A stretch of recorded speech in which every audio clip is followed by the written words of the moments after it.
ये डेमोक्रेसी के लिए बड़ा खतरनाक दौर है और मुल्क बड़े नाजुक दौर से गुजर रहा है और वकील सबसे ज्यादा इम्पोर्टेंट कम्युनिटी है इस पूरे देश में।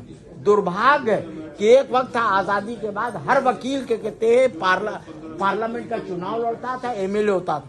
आज गुंडे लुच्चे लफंगे लड़ रहे हैं। हम क्रिटिसाइज करते हैं, एक आदमी लाखों करोड़ों के फीस लेने वाले लोग हिम्मत नहीं जुटा सकते, उनके लिए पैसा अलग है, जन सेवा नहीं है।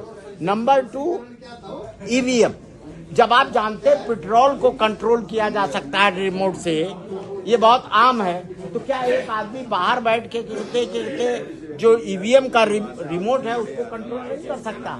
लिहाजा ईवीएम का कहते हैं कि जगह बैलेट से हो, अगर नहीं भी हो तो 50% एटलीस्ट के कहते जो उसके पेपर निकल रहे हैं उसकी कभी भी पूरी सबकी काउंटिंग होनी चाहिए। सबके केस में ईवीएम नहीं था, वहाँ बैलेट ही था।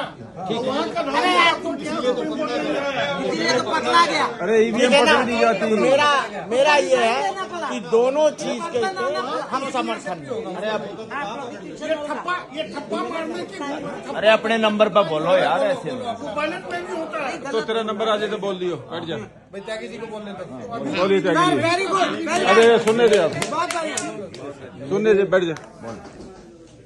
बड़ी स्पष्ट बात है, कल टिकैत साहब ने भी कहा, मैं सहमत हूं उनसे, कि भारत के अंदर जो बड़े बड़े धनकुबेर हैं, बड़े बड़े पूंजीपति हैं, पूरा राज उनका चल रहा है और जो वर्कर्स हैं, पीजेंट्स हैं, गरीब लोग हैं, उन सबको जो है उनके मूवमेंट्स को, उनके इंडिपेंडेंट मूवमेंट्स को कुचला जा रहा है पूरे देश के अंदर। ये जो किसानों के ऊपर दमन हो रहा है, ये उसी का एक हिस्सा है, उसी का पार्ट है। 1947 में भारत के पूंजीपतियों ने ब्रिटिश पूंजीपतियों से भीख में ये सत्ता ली थी, समझौता करके, हमारे स्वतंत्रता संघर्ष के साथ गद्दारी करके, मैं नाम नहीं लेना चाहूँगा, उन्होंने सत्ता ली थी। और उसके 1947 के बाद जिस किस्म का राज कायम किया है, आज हम बार बार कह रहे हैं डेमोक्रेसी डेमोक्रेसी, हम कॉन्स्टिट्यूशन में डेमोक्रेसी ढूंढ रहे हैं, पार्लियामेंट में, सुप्रीम कोर्ट में। डेमोक्रेसी तो ये सड़कों के ऊपर है। ये जो किसानों का संघर्ष है बड़े पूंजीपतियों की सरकार के खिलाफ, ये डेमोक्रेसी है और हमें इस डेमोक्रेसी को सपोर्ट करना चाहिए। डेमोक्रेसी ना सुप्रीम कोर्ट में है, ना पार्लियामेंट में है, ना संविधान में है। ये सब किताबी बातें हैं और हम वकील होने के नाते देख रहे हैं इसको। आप देखिए किस तरह से किसानों के रास्ते में कीलें बिछा दी गई हैं, किसानों के खिलाफ ऐसे युद्ध छेड़ दिया गया है जैसे किसी शत्रु देश के खिलाफ छेड़ा गया हो।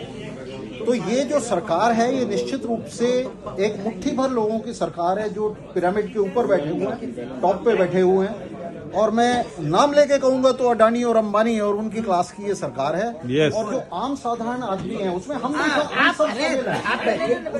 शामिल हैं। हमारी बढ़िया से हमारी बार के अंदर भी आप देखेंगे तो एक तरफ तो एक मुट्ठी भर एलीट है और दूसरी तरफ हम आम साधारण वकील हैं सारे। ये स्थिति देश के अंदर है। तो ये जो एलीट है ये आपस में मिला हुआ है, राज कर रही है। जो हमारे प्रेसिडेंट साहब ने अभी बयान दिया, चिट्ठी दी लिख करके, तो ये उसी का हिस्सा है। ये सारा एलीट एक दूसरे को सपोर्ट करता है, जो आम साधारण लोग हैं उनके खिलाफ एक्ट करता है। तो इस देश के अंदर आम साधारण वकील हैं, डॉक्टर हैं, टीचर्स हैं, किसान हैं, मजदूर हैं, ये सब एक हैं, इनके सबके इंटरेस्ट एक है, इनके सबके हित एक हैं। और आज जो हम खड़े हुए हैं ये उन्हीं की सपोर्ट में खड़े हुए हैं। ये डेमोक्रेसी है जो सड़क के ऊपर संघर्ष कर रहे हैं उन कीलों के खिलाफ। ये डेमोक्रेसी है जो संघर्ष कर रही है इस फांसीवादी सरकार के खिलाफ। yes. तो ये डेमोक्रेसी है। हम पूरी तरह से इस डेमोक्रेसी को सपोर्ट करते हैं। और यहाँ हम नहीं जानते कि ईवीएम में धांधली हो रही है या नहीं हो रही है, लेकिन एक बात तय है कि पूरे देश में ईवीएम का बहुत ही व्यापक विरोध है। मुट्ठी भर लोगों को छोड़ दें जो सरकार के साथ हैं, तो आमतौर से जनता ये सस्पेक्ट कर रही है, इस बात का अंदेशा है कि ईवीएम में धांधली हो रही है। और अगर हो रही है तो हम ये निश्चित रूप से इस मांग का भी समर्थन करते हैं कि ईवीएम का खेल बंद किया जाए। सोल्यूशन भी बताओ, अल्टरनेटिव भी बोलो। अभी वो तो उनकी प्रॉब्लम देखिए हम अभी आप